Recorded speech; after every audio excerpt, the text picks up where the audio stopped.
So one thing I've been thinking about a lot in the past probably 2 months is how to measure the energy of your company. And when you think about KPIs in a business, a lot of us as real estate investors, we think in terms of leads coming in, and then we call those gross leads. Everyone has a little bit different name for this, but we have what we call gross leads. In fact, we have total leads, and then we get rid of the duplicates and the spam calls and that kind of thing.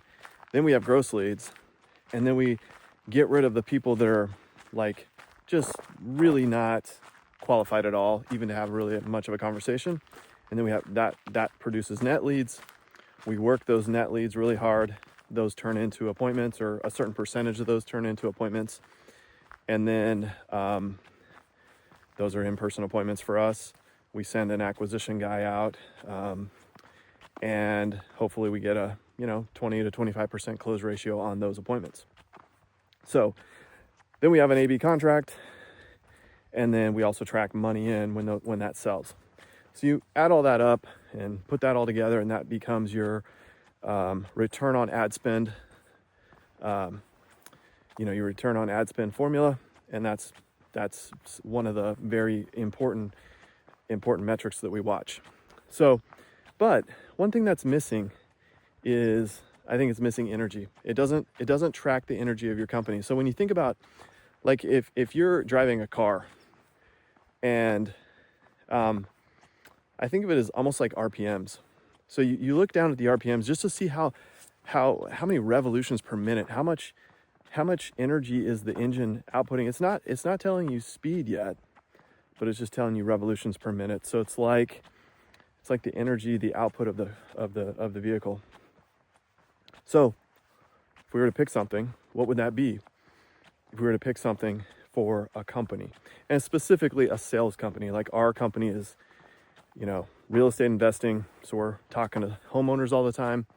And so what's the energy metric? I think it's outbound calls.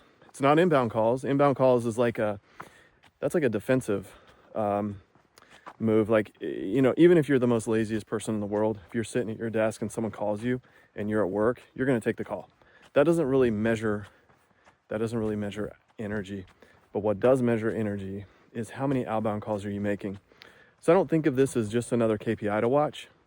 I think of it as like, as a company, we need to be exerting a certain amount of energy in order to win. And then along with that, we need to watch our river, which is gross leads, net leads, appointments set, appointments held. How many conversions do we actually, how many of those appointments get converted to contracts, and then how much money comes in at the end. We got to track all that as well. But we're never going to win if we don't have the foot on the gas and we're pushing the throttle down. And that, to me, is outbound calls. So we started tracking this about a month ago.